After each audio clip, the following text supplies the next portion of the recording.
continuar el tema donde habíamos quedado. ¿Me escuchan, verdad? Sí, doctor. Sí, doctor. Se escucha.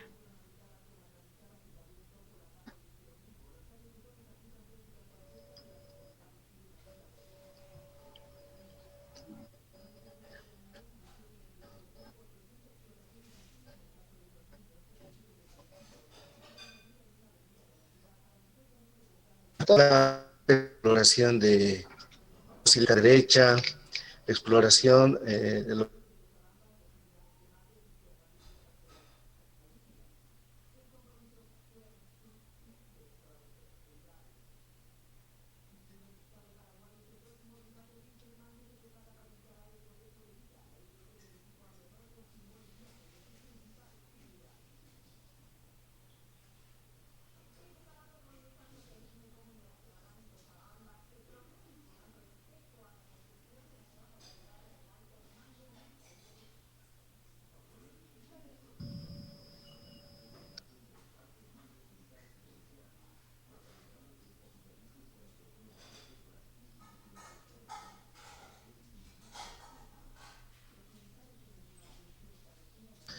Bien, escucha, ¿no es cierto? ¿O hay alguna dificultad en cuanto al audio o la imagen? Por favor, avíseme. Ahora sí se escucha, doctor. Ahora Bien, sí empecé a escuchar. sí, estaba presentándose algún problema, pero ya está mejor. Bien, entonces, como les decía, vimos hasta lo que es la parte de examen general de abdomen y la parte de signos apendiculares, puntos dolorosos, que es importante, ¿no es cierto? Vimos cuáles son estas escalas, por ejemplo, de diagnóstico, como es la escala de Alvarado y demás, para poder, digamos, llegar a un diagnóstico de apendicitis aguda, porque es una patología muy frecuente. Ahora lo que nos toca ver es la parte de la evaluación por órganos, ¿no? Ya habíamos visto la parte general de abdomen, la parte complementaria, que son los puntos dolorosos, la evaluación de puntos dolorosos y la evaluación de los signos apendiculares, ¿no? Eso, importancia de la incidencia de la patología apendicular en nuestro medio.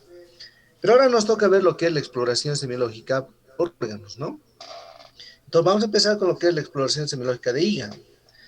Cuando nosotros queremos evaluar o, digamos, determinar la presencia de signos o síntomas de patología hepática y vías biliares, en primera instancia tenemos que ver, conocer en realidad lo que es la anatomía, ¿no es cierto?, de lo que es hígado y vía biliar. Aquí podemos ver con mucho detenimiento cómo está conformada anatómicamente esta estructura anatómica. Aquí está el hígado, el conducto hepático izquierdo, derecho, el hepático común, cístico, el colédoco, ¿no es cierto?, que desemboca a nivel de la ampolla de Vater en la segunda porción del duodeno, la comunicación de este conducto con lo que es el conducto pancreático, la circulación, irrigación, etcétera.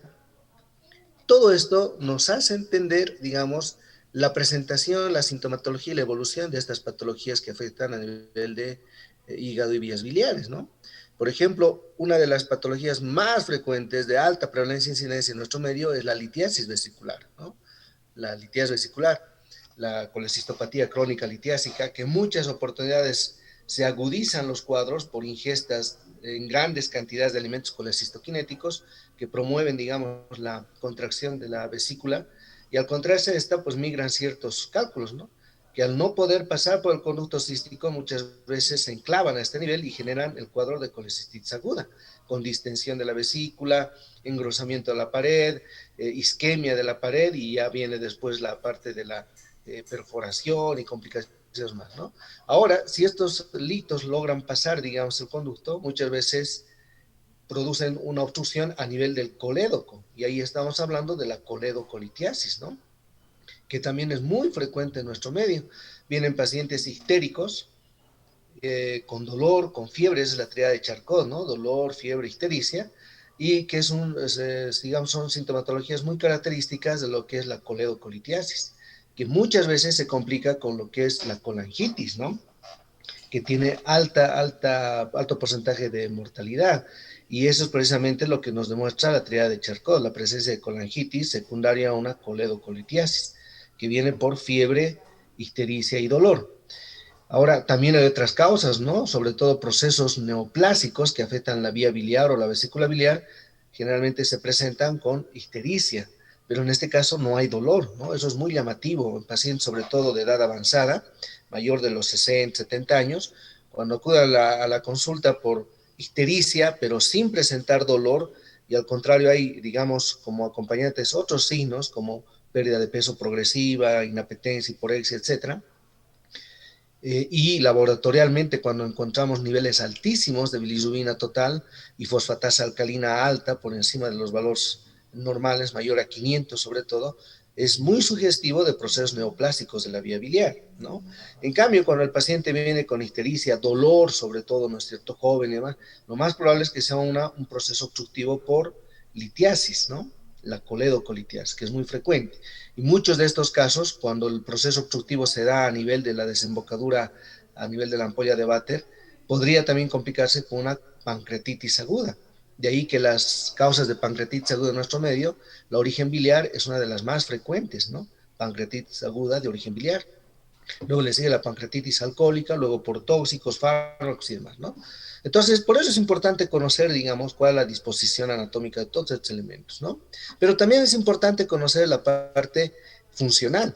Por ejemplo, el hígado interviene en todas estas funciones, ¿no? Fíjense, ayuda a la absorción de vitaminas, interviene en la síntesis del colesterol, en el metabolismo de de la glucosa glucógeno, la desintoxicación de varias sustancias tóxicas, venenosas, y otras que se generan en el mismo organismo producto del metabolismo de otros elementos, ¿no? Por ejemplo, el metabolismo de las proteínas genera amonio, y este amonio, si no es, digamos, metabolizado, eliminado a través de la circulación hepática, pues genera en el paciente una complicación, ¿no? Que es la encefalopatía hepática. Y eso es porque, digamos, el hígado deja de funcionar en pacientes cirróticos, sobre todo alcohólicos. Muy frecuentemente tienen complicaciones por encefalopatía hepática, que se divide en varios grados, ¿no? Del 1 al 4, desde alteraciones en el sueño hasta el coma, ¿no? Que es el grado 4. Entonces, los pacientes acuden con este tipo de complicaciones debido a que hay una alteración en la función precisamente de este órgano, que es la desintoxicación de sustancias tóxicas y venenosas, ¿no? Luego también dice acá la producción de bilis, síntesis de aminoácidos, producción de enzimas, hormonas, desintoxicación, etcétera, ¿no? Metabolismo de ciertas hormonas. Por eso que los pacientes cirróticos generalmente presentan ginecomastia como una manifestación secundaria, como estigma, hepatopatía, lo mismo que la pérdida del vello axilar y, digamos, el cambio en la disposición del vello pubiano, ¿no? Que en el varón se torna más ginecoide. Eso es producto de que hay un aumento, digamos, en la concentración circulante de estrógenos, debido a que la función del hígado se altera. Por lo tanto, no va a haber esa metabolización hormonal y se concentra más, digamos, hormonas femeninas en el paciente masculino, produciendo ginecomastia y demás, ¿no? Eso en pacientes que tienen cirrosis hepática. Entonces, fíjense, es importantísimo para nosotros como médicos conocer esto y también, digamos, para poder identificar ciertos signos y síntomas digamos, de patología hepática, ¿no? Porque cuando nosotros hablamos de exploración semiológica de hígado, esto comienza desde la anamnesis, ¿no? No es directamente ir al hipocondrio derecho y evaluar cómo está el hígado, no, sino la exploración de hígado comienza desde la anamnesis, precisamente buscando ciertos signos o síntomas relacionados con la alteración en la función del hígado, ¿no? Antecedentes que nos hagan, digamos, identificar factores de riesgo, el consumo de alcohol desde edades tempranas, la ingesta de ciertos fármacos que también puede llevar, digamos, a una alteración en la función. Recordemos que la cirrosis hepática, si bien la alcohólica es la más frecuente, pero hay otras causas también, ¿no? Llegan muchos pacientes con cirrosis a la consulta y nos dicen que jamás en su vida han probado un vaso de alcohol, ¿no? Y muchos de esos pacientes tienen razón, porque no hay antecedente de ingesta alcohólica previa, porque hay otras causas de cirrosis, ¿no? Incluso la cirrosis biliar primaria, que es de causa autoinmune, que, digamos, hacen que el paciente manifieste ciertos signos y síntomas producto de la pérdida de la función. Entonces, conocer esto nos permite identificar los signos y síntomas desde la anamnesis, ¿no? Tenemos que preguntar antecedentes, fármacos, digamos, los hábitos alimenticios de cada paciente, etcétera, etcétera, que podamos, digamos, recolectar bastante información. Entonces, como dice acá, ¿no? Fíjense, la anamnesis nos permite identificar signos y síntomas de patología hepática, ¿no? Todo lo que habíamos visto de módulos anteriores, inclusive, ¿no? Cuando hablamos de mama, ahí hablamos de la ginecomastia, cuando hablamos de cuello, hablamos de la hipertrofia parotidia, que son, digamos, estigmas, signos que son producto de alteración en la función hepática, ¿no? Que se manifiestan en pacientes con cirrosis. Entonces, la anamnesis nos permite identificar esos signos o los síntomas. ¿Cuáles son síntomas, digamos, de patología hepática o vía biliar?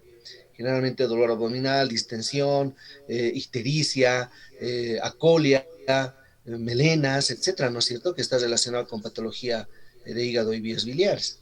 También hemorragias digestivas, producto de varices esofágicas que debutan con hemorragia digestiva alta. Por lo tanto, la anamnesis nos permite identificar todo aquello.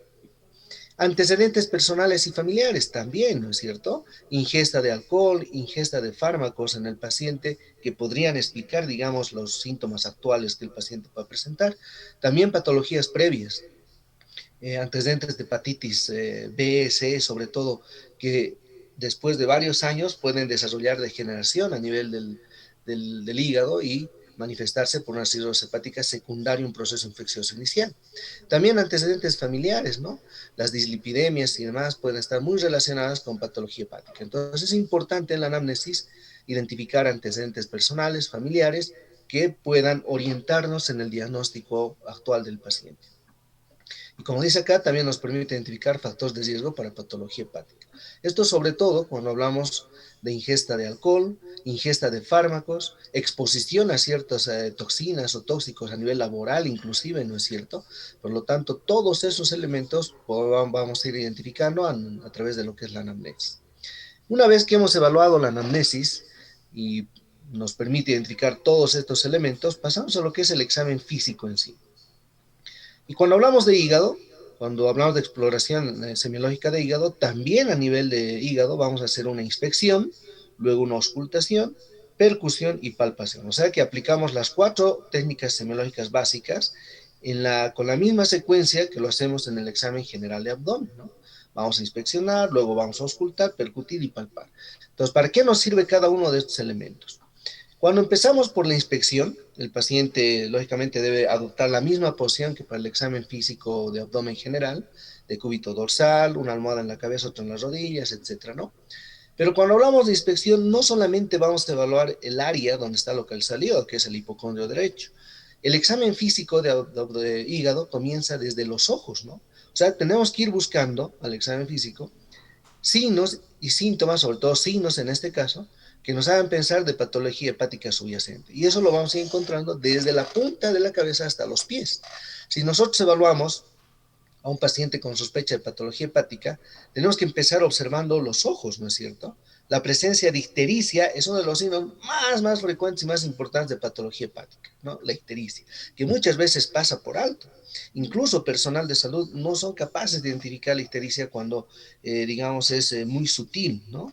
Pues es importante ir y observar directamente, evaluar, así como hemos visto en los módulos anteriores cómo evaluamos escleras, de la misma forma debemos evaluar, ¿no? Buscando la presencia de ictericia, ¿no? Recordemos que para esto tenemos que tener luz natural, evaluar con mucho detenimiento y buscar algunos estigmas o signos de patopatía crónica o de patología hepática. Entonces, la ictericia es uno de ellos, ¿no? La ictericia no lo vamos a buscar a nivel del hipocondrio derecho, sino desde los ojos, ¿no? Que es donde en primera instancia vamos a observar. Ya cuando los niveles de bilirrubina está por encima de 5 o 6, aparece la ictericia en toda la piel, ¿no? Tal como las fotos que veíamos previamente en este mismo módulo. Entonces, en ese caso ya es inequívoco, digamos, la identificación de la ictericia. Pero otros signos también que podríamos encontrar en la inspección es bajando un poco a nivel del cuello, ¿no? La hipertrofia parotidia. Habíamos indicado que la hipertrofia de parotidia bilateral, en este caso, puede ser un signo que nos haga pensar en patología hepática crónica, ¿no? Eso por la, digamos, la acción que tiene el estrógeno que no es metabolizado a nivel del paciente, eso genera una hipertrofia parotidia. Y en un poco más abajo, vamos a encontrar las telangiectasias o las arañas vasculares, sobre todo a nivel del tercio superior del cuello, ¿no? Del tórax. Ahí vamos a encontrar las telangiectasias, que son muy características también producto de un hiperestrogenismo, ¿no? Que no es controlado por la, digamos, pérdida de la función hepática. Y en un poco más abajo podemos encontrar, digamos, a nivel axilar, la pérdida del vello axilar, muy característico en pacientes con hepatopatía crónica, cirrosis, etcétera, ¿no? Luego, yendo más abajo, la ginecomastia, ginecomastia en pacientes masculinos. Y si vamos bajando un poquito más, vamos a encontrar la citis, ¿no? Hemos visto previamente varias fotografías de pacientes ascíticos, la circulación colateral, alteración en la distribución del vello pubiano. En este caso, si es paciente masculino, tiene una distribución ginecoide, es un signo de alteración en la función hepática. Y en un poco más abajo vamos a encontrar edema en miembros inferiores, ¿no? Yendo a las extremidades, podemos encontrar la palma hepática, que es una palma eritematosa, también llamada eritema palmar. La, digamos, hipotrofia de la eminencia tenar e hipotenar es otro signo también de hepatopatía crónica. A nivel de las uñas hay signos también que podemos observar. La ausencia de la lúnula, por ejemplo, es un signo de hepatopatía crónica. Entonces, fíjense, el examen físico tiene que ser muy detallado, y comenzar desde la cabeza hasta los pies, ¿no? A nivel de los pies también hay edema. El edema es muy frecuente encontrar en pacientes con patología hepática. ¿Por qué? Porque una de las funciones es la producción de o la síntesis de aminoácidos y proteínas. Por lo tanto, si no hay proteínas, se altera la presión oncótica del plasma y genera edema. Por lo tanto, es importante buscar todos esos elementos a la inspección. Y finalmente, pues ahora sí, después de haber evaluado todos ese aspecto general, vamos a dirigir la inspección a lo que es el hipocondrio derecho. ¿Por qué? Porque aquí, a nivel del hipocondrio derecho, también podemos encontrar ciertas manifestaciones, ¿no? Sobre todo asimetría abdominal en pacientes que están cursando con hepatomegalia. Eso es muy frecuente, sobre todo en pacientes que están con procesos infecciosos, como la leishmaniasis, malarsia y demás. Podemos encontrar asimetría abdominal por una hepatomegalia muy manifiesta. También en pacientes con insuficiencia cardíaca es muy frecuente encontrar hepatomegalia que muchas veces se hace visible, manifestándose como una asimetría abdominal. Entonces, para eso vamos a evaluar con una vista tangencial desde los pies, comparando un hipocondrio con el otro, y vamos a observar que hay una asimetría, ¿no? Básicamente, eso es lo que debemos evaluar cuando hablamos de inspección, ¿no? Buscar signos y síntomas desde la cabeza a los pies. A nivel de lo que es el hipocondrio derecho propiamente dicho, podríamos encontrar asimetría abdominal por la presencia de hepatomegalia. Entonces, fíjense, aquí tenemos algunos de esas manifestaciones que hemos mencionado. Aquí hay hipertrofia parotidia, ¿no? Estas son las famosas telangiectasias o arañas vasculares que se dan por el hiperestrogenismo y que muy frecuentemente se localizan acá, ¿no? Incluso en este paciente se puede observar, fíjense. A nivel del tercio superior del tórax, cerca de la región cervical, encontramos las telangiectasias. Luego, bajando un poquito más, va a haber ausencia del vello axilar, la presencia de ginecomastia, ¿no? Fíjense. Bajando un poco más, va a haber ascitis, circulación colateral, digamos, cambio en lo que es la distribución del vello pubiano, en miembros inferiores edema, y este es la famosa palma hepática o el eritema palmar, ¿no?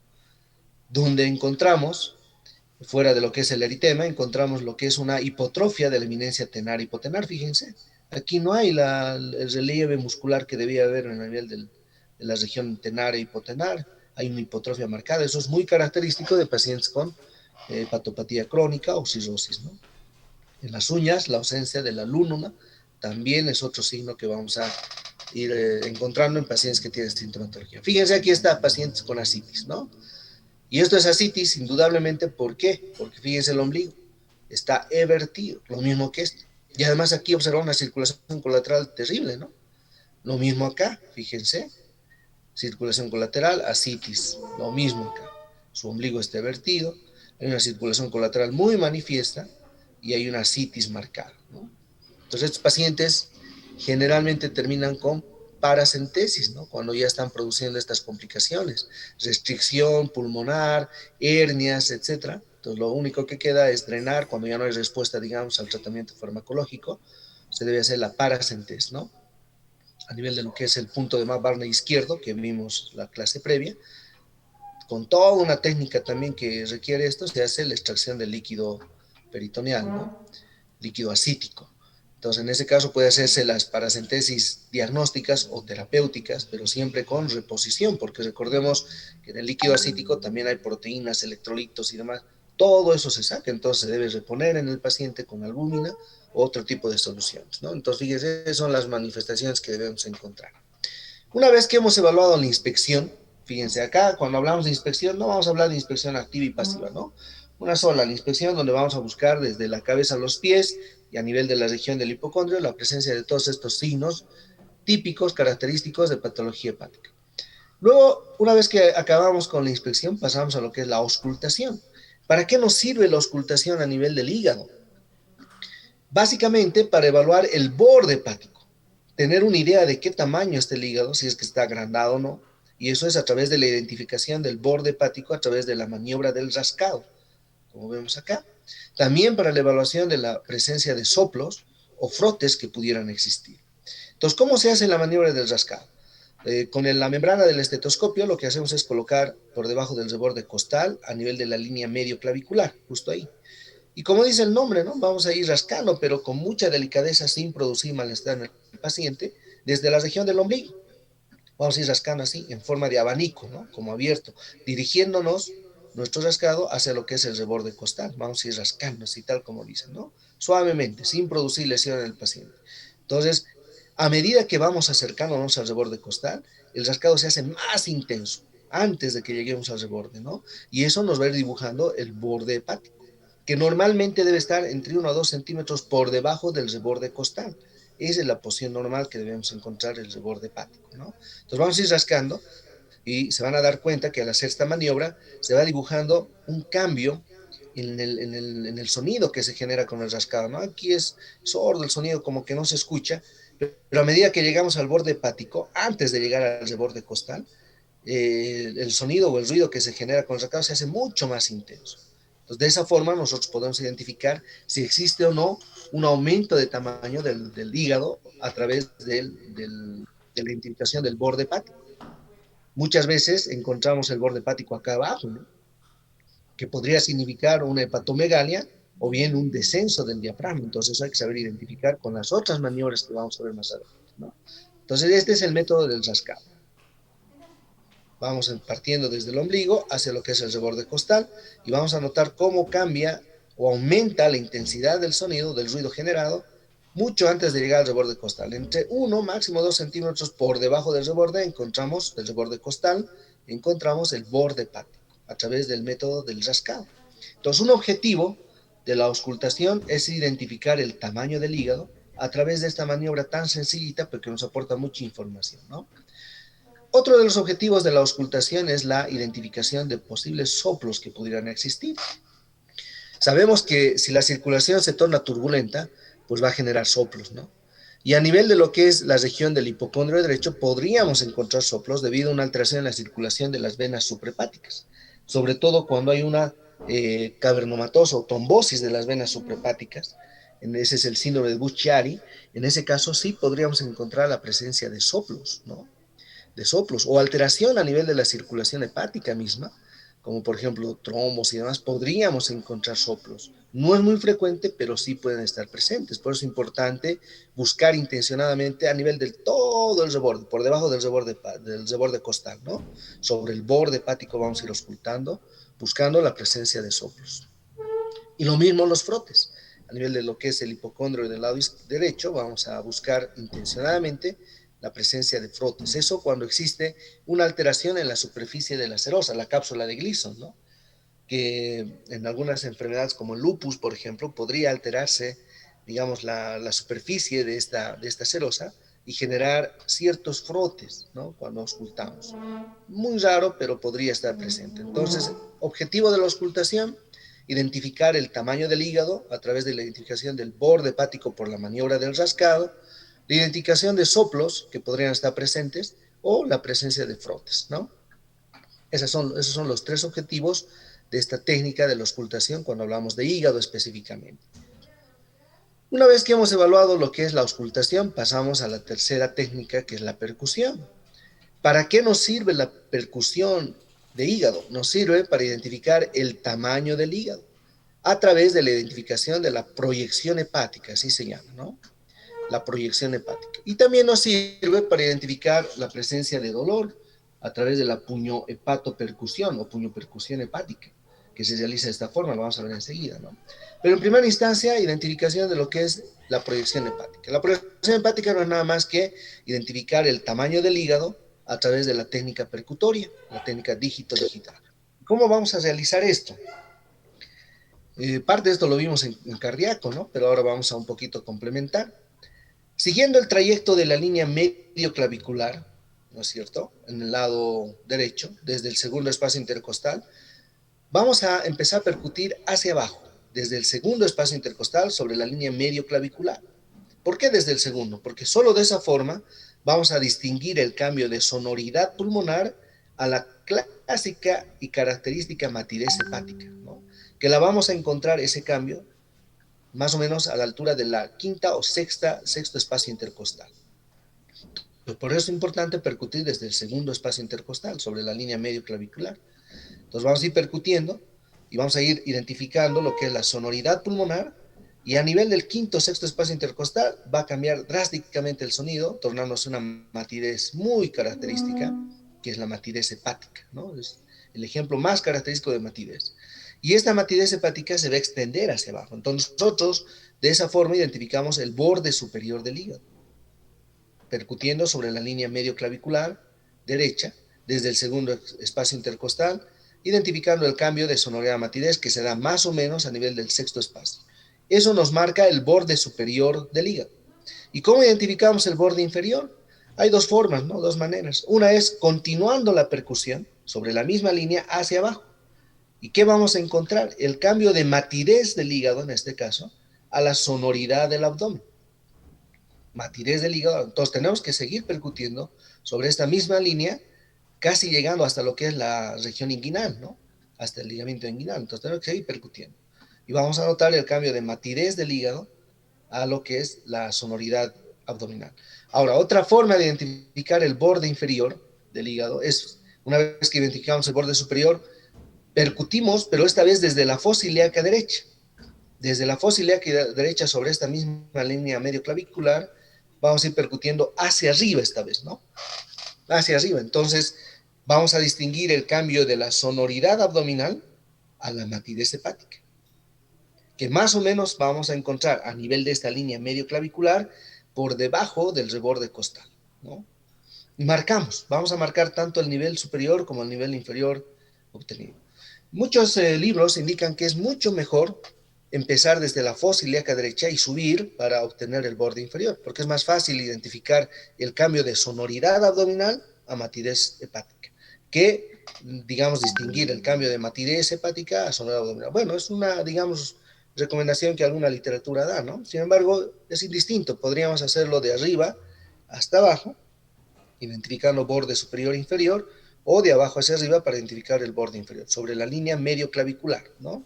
Con la técnica dígito digital, solo 2 golpecitos en cada foco percutorio, y todas las recomendaciones que tiene esta técnica.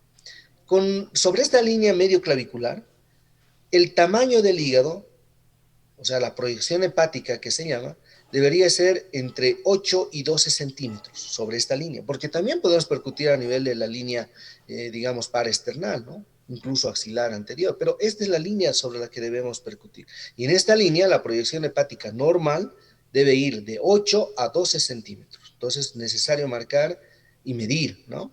Si está más de 12, probablemente estemos frente a un cuadro de hepatomegalia. Si está menos de 8, pues muy característico de los procesos, digamos, degenerativos como la cirrosis, ¿no? Que se torna más pequeño, nodular, etcétera. Entonces, pues es importante identificar tanto borde superior como borde inferior. Eso se llama la proyección hepática. Entonces, ¿para qué nos sirve la percusión del hígado? Para evaluar el tamaño del hígado a través de la proyección hepática, ¿no? Percutiendo de arriba hacia abajo, identificando borde superior e inferior. De 8 a 12 centímetros es el valor normal de la proyección hepática. Pero también la percusión nos sirve para encontrar ciertos signos, ¿no? Sobre todo lo que es la puño-percusión hepática o puño-hepato-percusión. Esta la vamos a realizar, digamos, interponiendo una de las manos, la mano menos hábil, colocando sobre el reborde costal, ahí tenemos que, ¿no? Sobre el reborde costal. Y con la otra mano empuñada vamos a golpear con el borde cubital de la mano empuñada, golpeamos sobre nuestra mano que está debajo, ¿no? Un pequeño golpecito, con mucha delicadeza se debe hacer esto. Cuando existe un proceso inflamatorio de la vesícula, la vía biliar, o un proceso inflamatorio del hígado mismo, esta técnica se torna positiva, ¿no? Y el paciente refiere dolor a la puñopercusión hepática. Eso, más otros signos, nos ayudan a llegar al diagnóstico. Por ejemplo, si este paciente tiene puniopercusión hepática positiva, tiene punto cístico positivo, tiene signo de Murphy positivo, tiene ictericia, tiene dolor, pues estamos frente a un paciente con probable colitis aguda o coloidocolitiasis, ¿no? Entonces, eso nos permite, digamos, llegar al diagnóstico, recoger esta información. Esta es la puniopercusión hepática o puñohepatopercusión. Podemos hacerla directa también, pero es mucho mejor interponer la mano menos hábil y golpear sobre nuestra mano, ¿no? Suavemente. Entonces, no se olviden, ese es el objetivo de la percusión. Finalmente, pasamos a la palpación.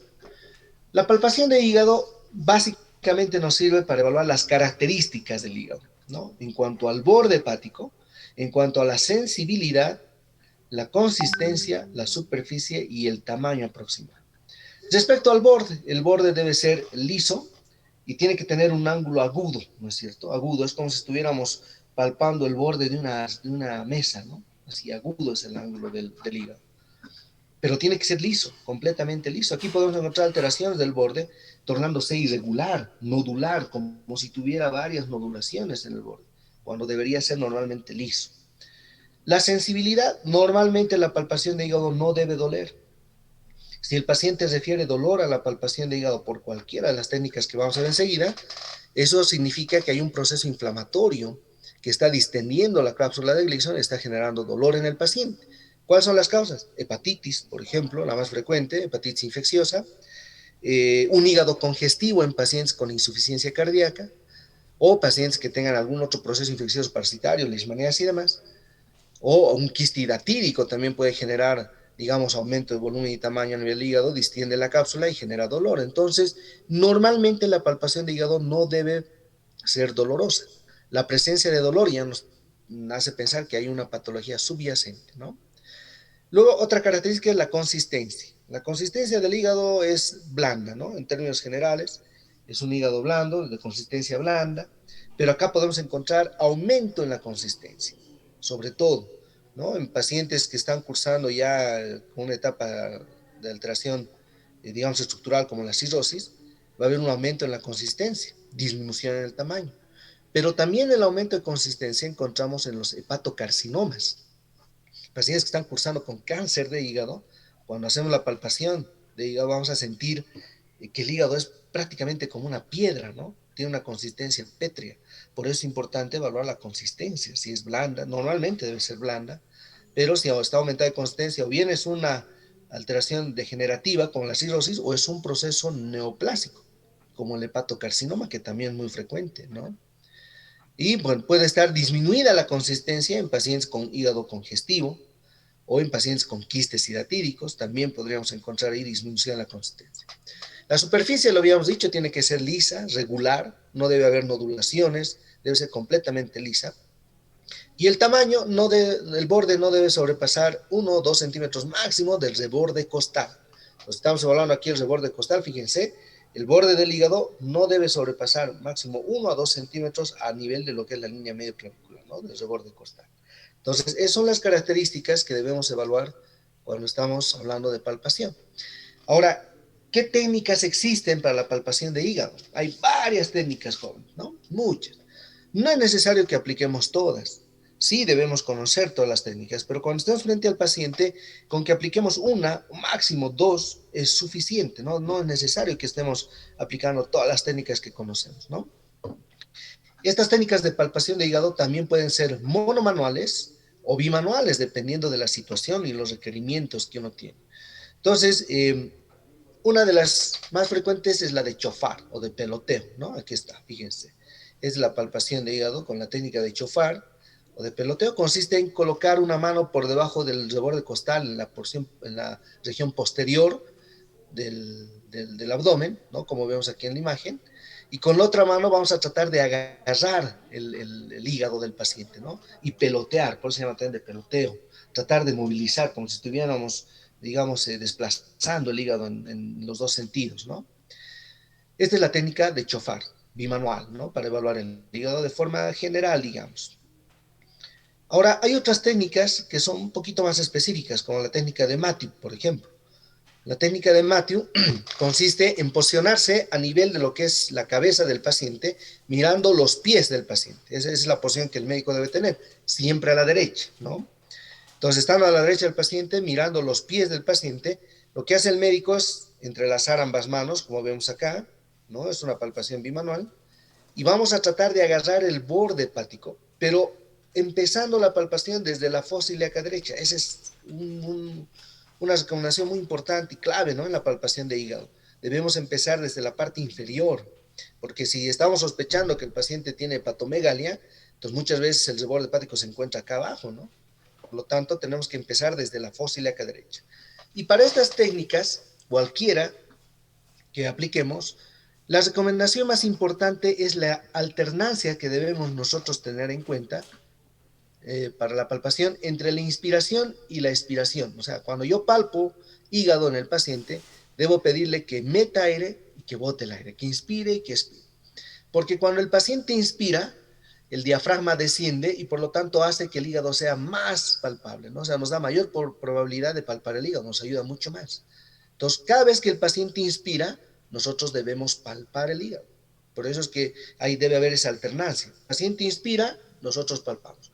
Y cuando el paciente expira, el diafragma asciende, el hígado también, y los músculos se relajan. Por lo tanto, en la expiración yo avanzo mi técnica palpatoria. Yo avanzo. Digamos, empiezo aquí en fosa ilíaca derecha, le digo al paciente, meta aire, está inspirando, ahí palpo, ¿no? Hago la palpación digital con las manos como está aquí en la figura. Cuando el paciente expira, avanzo con mis deditos un poquito más hacia arriba. Y otra vez le digo a mi paciente, meta aire, y ahí vuelvo a palpar. Bote aire, avanzo. Meta aire, vuelvo a palpar. Bote aire, avanzo. Meta aire, vuelvo. Entonces, hago esa alternancia entre inspiración, palpación y expiración, avance. ¿Por qué? Porque durante la inspiración el hígado desciende y puedo palpar más fácilmente. Y durante la expiración los músculos se relajan y puedo avanzar mejor. Entonces, esa es la alternancia que debemos cuidar, sea cualquiera las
que debemos tomar en cuenta entre inspiración, palpación y expiración, avance, ¿no? Esa es una de las recomendaciones más importantes cuando hablamos de palpación de hígado. La técnica de Matthew, el médico se posiciona a nivel de la cabeza del paciente, observando los pies, y va a ir palpando desde la fosa ilíaca derecha, ¿no? Una técnica de palpación bimanual. Inspira, palpo, expira, avanzo. Inspira, palpo, expira, avanzo, hasta llegar al borde hepático, ¿no? Y una vez que llego al borde hepático, que identifico el borde hepático, pues tengo que evaluar estas características, ¿no? Borde, sensibilidad, consistencia, superficie, tamaño. E interpretar los hallazgos que pueda haber. La otra técnica es la técnica de Gilbert. En este caso, ocurre lo contrario, ¿no? Si en la técnica de Matthew estoy a nivel de la cabeza del paciente y veo los pies, en la técnica de Gilbert me voy a posicionar hacia los pies del paciente viendo la cabeza del paciente, a este lado. Y comienzo a palpar de la misma forma desde la fosa derecha, ascendiendo, ¿no? Subiendo hasta lo que es el borde costal, tratando de identificar el borde hepático. Y recuerden, igual acá, inspira, palpo, expira, avanzo, inspira, palpo, expira, avanzo. Esa alternancia es importantísimo, jóvenes, ¿no? Para que podamos identificar correctamente lo que es el hígado. Entonces ahí están las técnicas de chofar o de peloteo, Matthew, Gilbert, que pueden ser monomanuales, estas Matthew, Gilbert, o bimanuales, dependiendo del requerimiento y la necesidad o la situación, ¿no? Esta siempre es bimanual, la de chofar, ¿no? Porque es de peloteo. Igual acá, cuando yo hago esto, en este caso, voy a colocar una de mis manos ya por debajo del borde costal. En la técnica de chofar no tengo que avanzar desde la fosa ilíaca derecha, ¿no? Directamente a este nivel. La mano que está en la parte posterior trata de empujar el hígado hacia arriba y la mano que está en la parte superior trata de empujar hacia abajo, o sea, tratando de agarrar como una pinza, ¿no? Entre las manos y pelotear el hígado. Entonces, la técnica de chofar, Matthew, Gilbert. Vamos a ver, hay otras técnicas más, pero les digo, no es necesario que aprendamos todas o que apliquemos todas en el paciente, sí tenemos que conocerlas, pero en el paciente basta que hagamos una sola, ¿no? Si hagamos ahora la técnica de Matthew, suficiente, pero bien hecha. Aquí está la técnica de Glenard. Esta técnica igual me posiciono hacia los pies del paciente. Con la mano izquierda lo que hago es desplazar la piel del paciente hacia la parte de la línea media, ¿no? O sea, agarro la piel y desplazo, es como si estuviera, digamos, aflojando la piel a este nivel. Y con la mano del lado derecho, desde la región del ombligo, voy a ir avanzando. ¿Cuál es el objetivo de esta mano? Relajar la parte muscular. Y esta otra mano desde el ombligo va a ir igual alternando inspiración, expiración, llegando hacia lo que es el reborde costal y el borde hepático. Esta es la técnica de Glenard, ¿no? Pero ¿cuál es la diferencia? Que en esta técnica la mano izquierda va a relajar la pared abdominal, desplazando la piel, ¿no? Yo agarro la piel y la desplazo como si estuviera arrugando la piel hacia la línea media. Entonces, de esa forma es más fácil poder acceder a lo que es el reborde costal con la otra mano. Igual, inspiración, expiración. Esta es una técnica que se realiza con el paciente sentado o de pie, ¿no? Es la técnica de devoto, así se llama, devoto. Esta técnica, el médico se posiciona detrás del paciente y coloca digamos, el pulpejo de los dedos por debajo del reborde costal en el hipocondrio del lado derecho. Entonces, igual vamos a pedir al paciente que inspire, desciende el hígado y nosotros palpamos. Es la técnica de Devoto, Glenard, Gilbert, Matthew, chofar. Fíjense, hay muchas técnicas, ¿no? Que está otro chofar también con una variante, pidiendo al paciente que lleve el brazo hacia lo que es la parte superior para poder acceder mejor.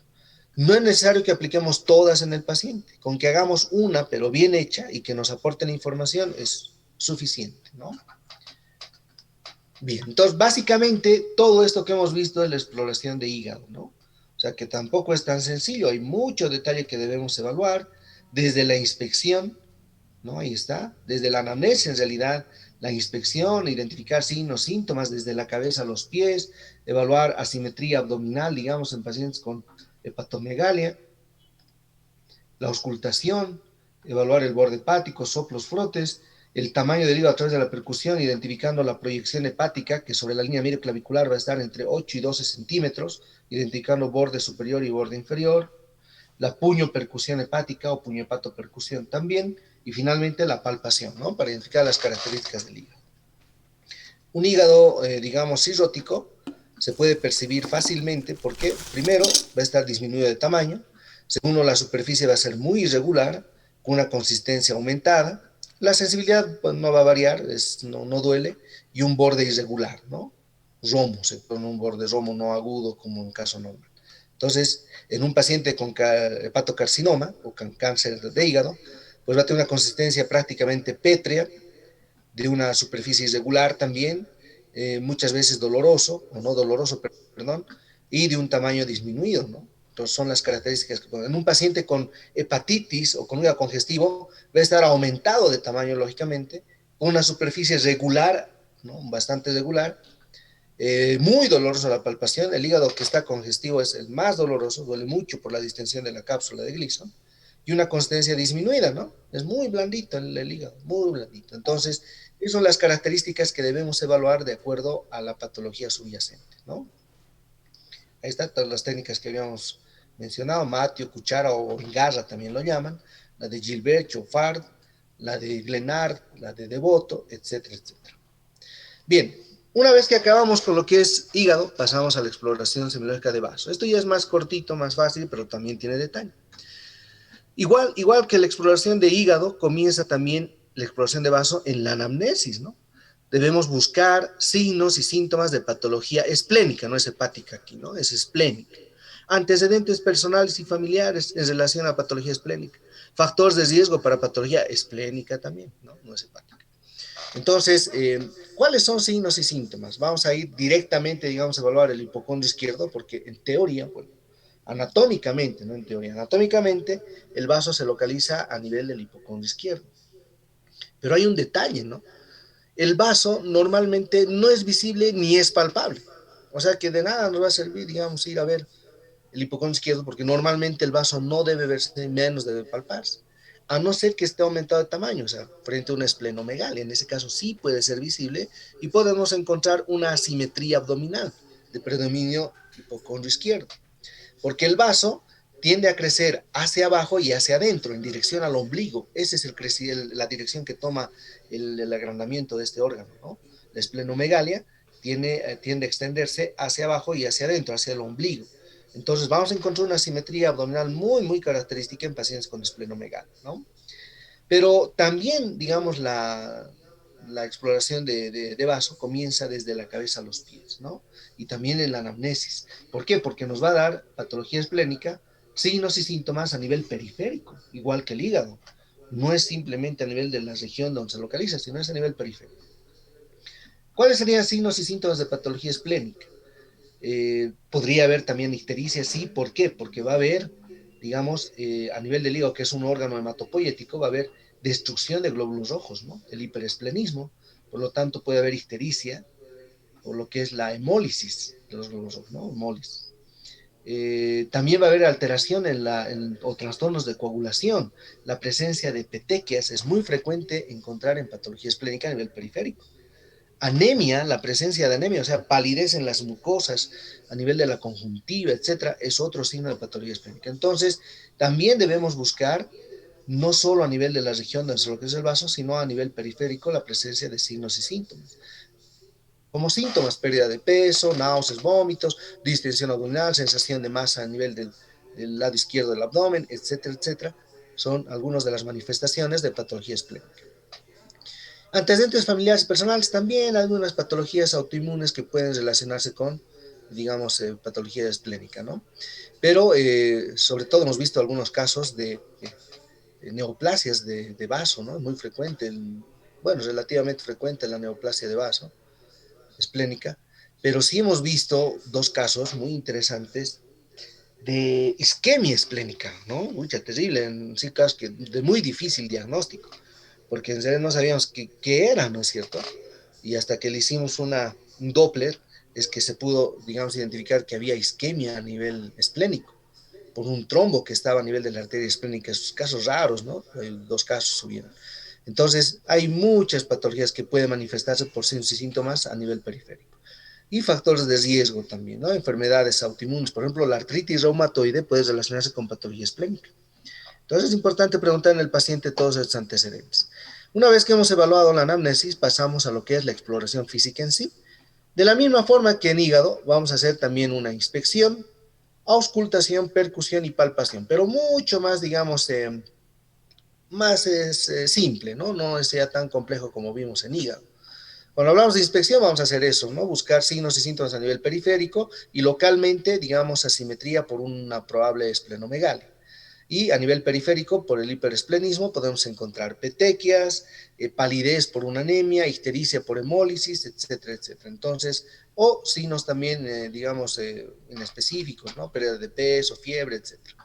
Eso respecto a la inspección. Entonces, hay que buscar la presencia de petequias, anemia, palidez, etcétera.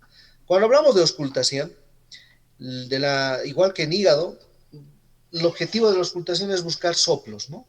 Soplos, frotes, que también podría haber, pero con menor frecuencia que en patología hepática, ¿no? Es mucho más raro encontrar un soplo esplénico, un frote esplénico, mucho más raro, pero en algunas situaciones podría darse, ¿no es cierto? Entonces es importante hacer la auscultación a nivel de lo que es la región de hipocondrio izquierdo, buscando algún soplo que podría, digamos, explicar alguna relación con patología esplénica. Estas otras dos técnicas sí son más, digamos, específicas para patología de vaso, ¿no? La percusión y la palpación. Pero recordemos que el vaso normalmente no es visible ni palpable. Entonces, ¿cuándo nos van a servir estas técnicas? Cuando realmente exista esplenomegalia. Y eso ya la inspección lo vamos a identificar. Les dije, ¿no? Cuando el hígado, el vaso crece, lo hace hacia abajo y hacia adentro en dirección al ombligo.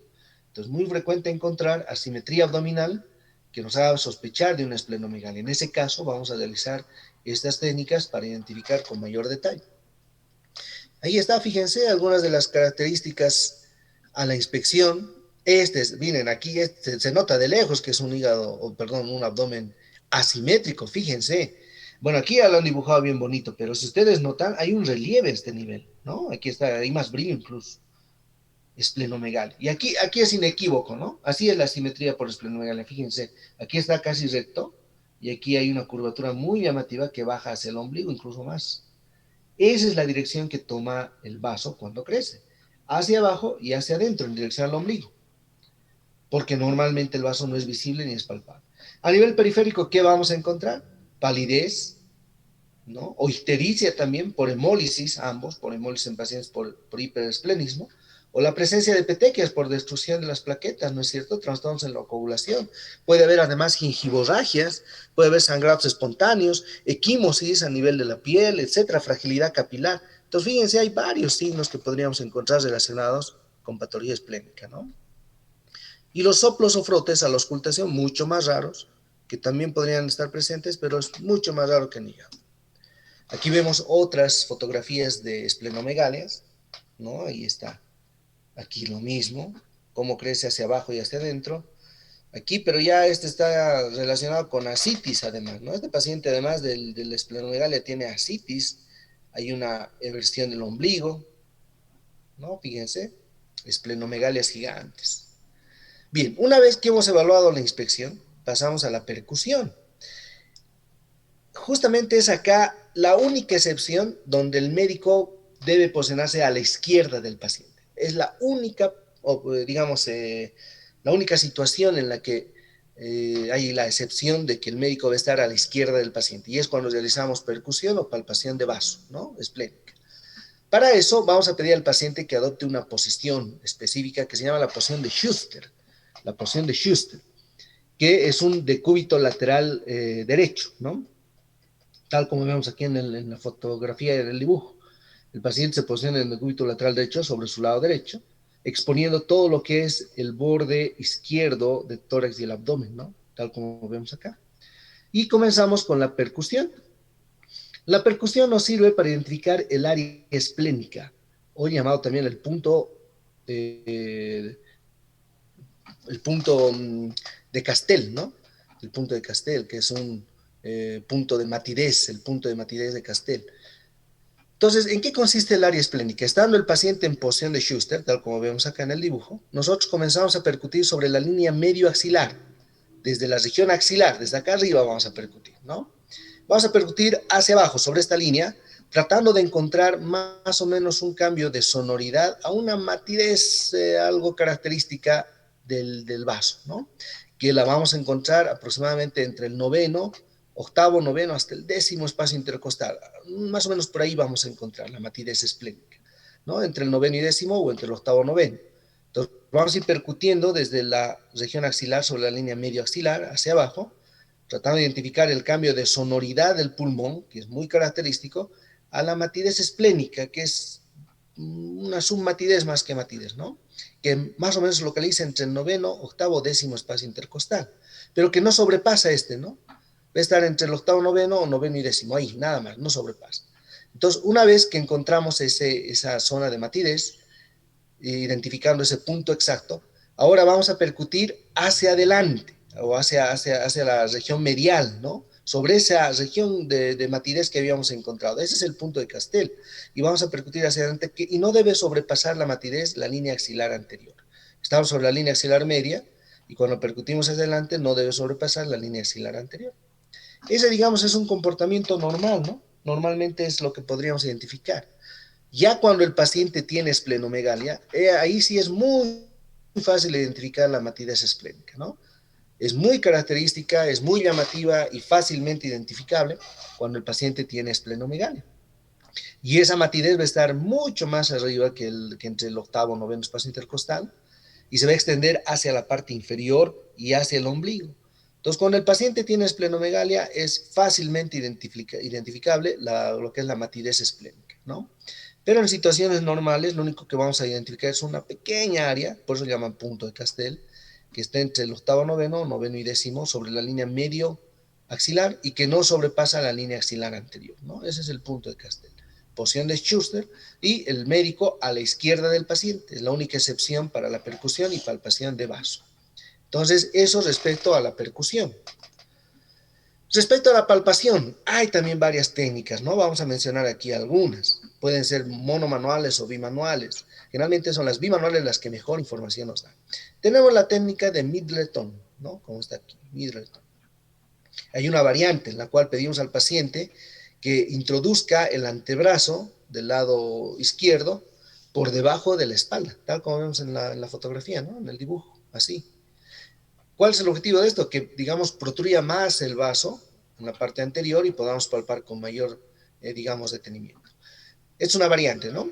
Pero, ¿qué es lo que hace el médico? Estando el paciente en decúbito dorsal, en este caso, y el médico a la izquierda, lo que hace es, con una mano, la menos hábil, si digamos yo soy diestro, la mano izquierda, voy a hacer esa misma, digamos, maniobra que les había dicho en la maniobra de Chofar, ¿no? O en la maniobra de Glenard, de hígado.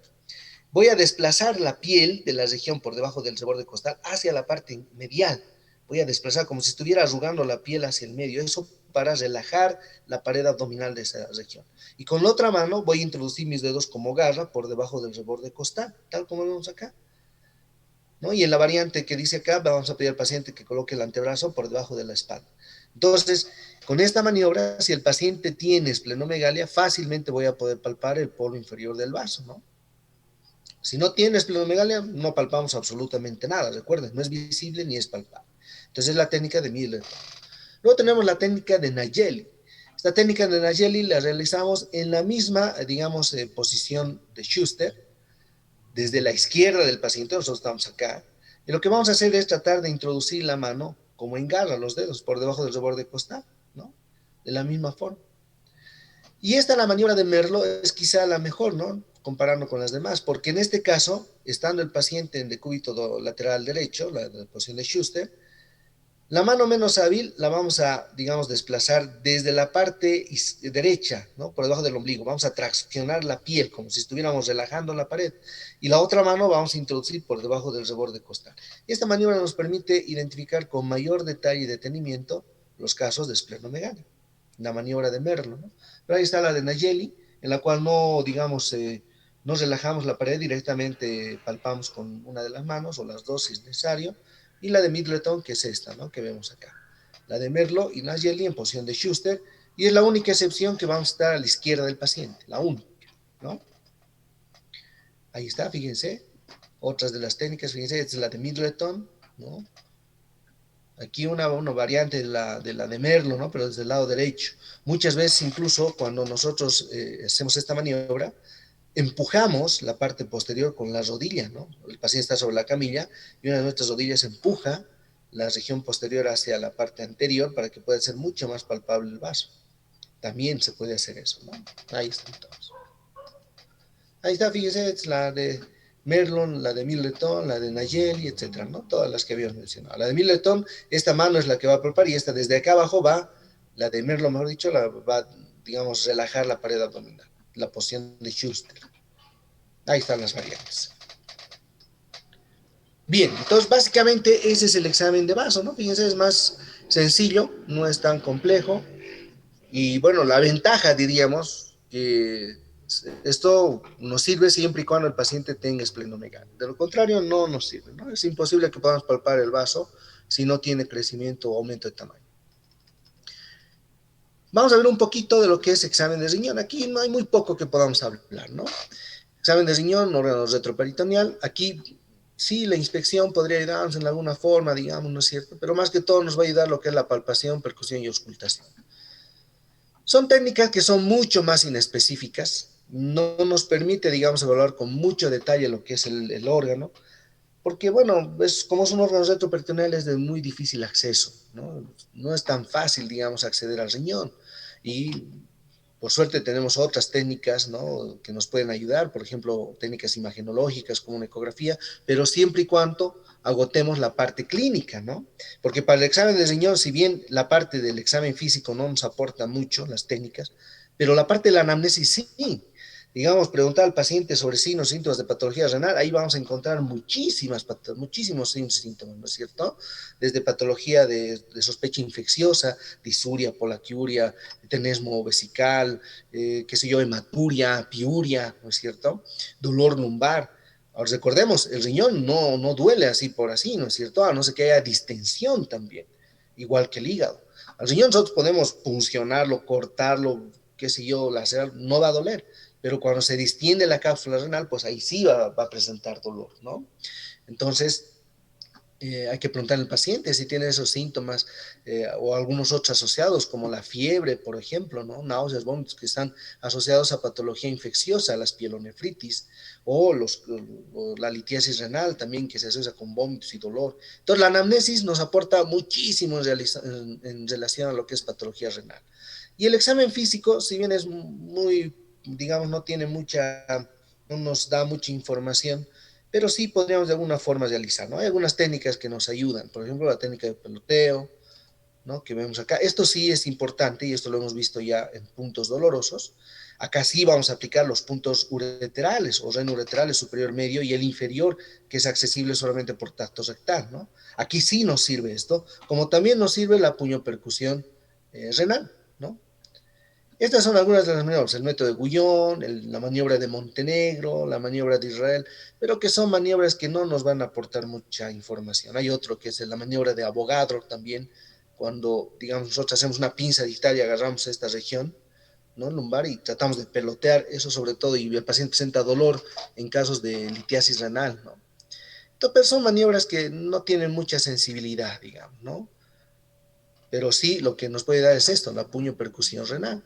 En ese caso vamos a hacer una percusión indirecta, interponemos la mano en la fosa renal y con la mano empuñada, el borde cubital, golpeamos, ¿no? Si el paciente tiene algún proceso inflamatorio, infeccioso, refiere dolor. Esto sí nos ayuda, más los puntos ureterales, más la anamnesis, fácilmente podemos hacer un diagnóstico de infección urinaria alta, pielonefritis, cólicos renales, etcétera. O sea que tenemos bastante, digamos, información que recoger con la anamnesis y estos otros detalles de lo que es el examen físico, ¿no?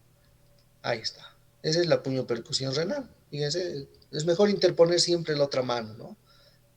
Produce menos molestia en el paciente y nos aporta mejor información. Es la técnica de Gullón, fíjense, hay que tratar de agarrar, digamos, el riñón, ¿no es cierto?, para pelotearlo y ver si es que existe dolor, aumento de tamaño.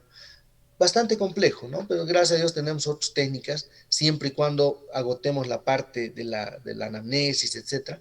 Entonces podríamos, si hay relación, solicitar una técnica imagenológica que nos permite evaluar con mayor detalle, digamos, esto, ¿no? Bien, ¿alguna pregunta hasta acá, jóvenes, antes de entrar? O no, vamos a quedar aquí, ¿no? Esto lo vamos a dejar para mañana, miércoles, etcétera. El examen proctológico. Esta semana tenemos para evaluar, para avanzar lo que es este módulo, y la siguiente, y entramos a neuro. Entonces, estamos con tiempo. ¿Alguna pregunta que tengan, jóvenes, hasta acá respecto a la evaluación por órganos?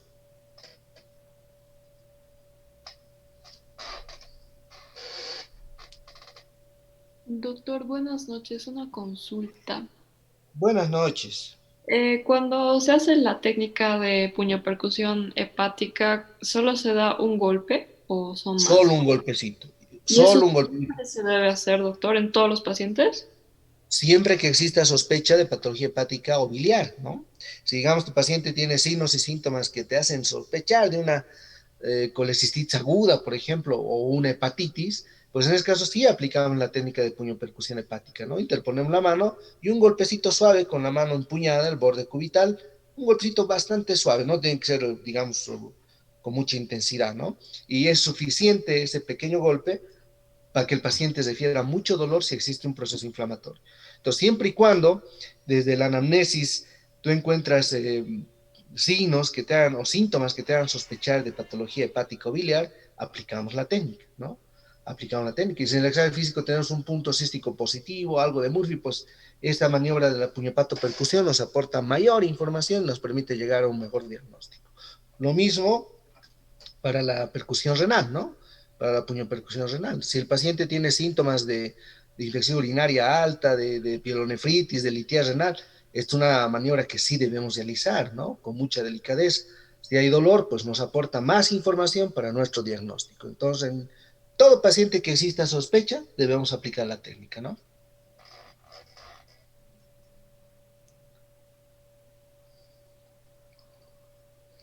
¿Alguna pregunta más que tengan, jóvenes? Doctor, buenas noches. Yo tenía una preguntita. Adelante. En el examen físico, al momento de hacer la palpación y percusión, ¿cómo se haría si nos llegara una paciente mujer y que estuviera embarazada? Bueno, ahí cambia un poquito, ¿no es cierto? Las mujeres embarazadas, dependiendo del tiempo o edad gestacional, digamos, es más difícil, ¿no? Porque no es fácilmente accesible. Por ejemplo, nos ha llegado muchos pacientes embarazados con sospecha de colitis aguda, apendicitis. Es más complicado la evaluación de abdomen, porque si, digamos, está en una etapa ya tardía del embarazo, digamos, a partir de las 25 semanas, 30 semanas, es muy difícil que podamos acceder, digamos, a la evaluación de estos puntos, dolores y demás, porque anatómicamente todo se modifica, ¿no es cierto? La misma, digamos, posición de los órganos se modifican. Hay pacientes que vienen con algo de dolor en fosa ilíaca derecha o en hipocondrio derecho, pensando que es una colitis aguda asociada al embarazo y resulta que termina en apendicitis. ¿Y eso por qué? Porque el mismo hecho de que existe un útero grávido, pues cambia la posición o la disposición anatómica de estas estructuras, ¿no? El ciego asciende, lo mismo que el apéndice, entonces es más difícil, es más complejo, pero debemos ayudarnos con la anamnesis, ¿no? Y sí, en ciertos casos, digamos, si la etapa del embarazo no está en una etapa ya final, podríamos de alguna forma aplicar las técnicas de palpación. Sin embargo, cuando ya está, como te digo, por encima de las 25 semanas, 30 semanas de embarazo, más difícil, ¿no? En ese caso tenemos que orientarnos con la clínica, anamnesis y algunos, digamos, estudios de imagenología que nos permitan de alguna forma llegar al diagnóstico, ¿no? Está bien, muchas gracias, doctor. Muy bien. Bueno, entonces, si no hay más consultas, digamos, o preguntas, vamos a quedar acá para que el día de mañana entremos a lo que es la evaluación del examen proctológico, ¿no? Cuando hablamos de examen proctológico no es solo tacto rectal, eso hay que, digamos, romper ese paradigma, ¿no? No es solo tacto rectal, el examen proctológico abarca muchos aspectos que lo vamos a ver el día de mañana, entonces denle una revisadita para que sea más fácil, ¿bien? Bueno, jóvenes, entonces nos vemos el día de mañana, hasta luego. Hasta luego, doctor. Gracias, Hasta doctor. luego. Hasta Gracias. luego, Hasta que les vaya bien, luego. buenas noches. Hasta luego, doctor. Hasta luego.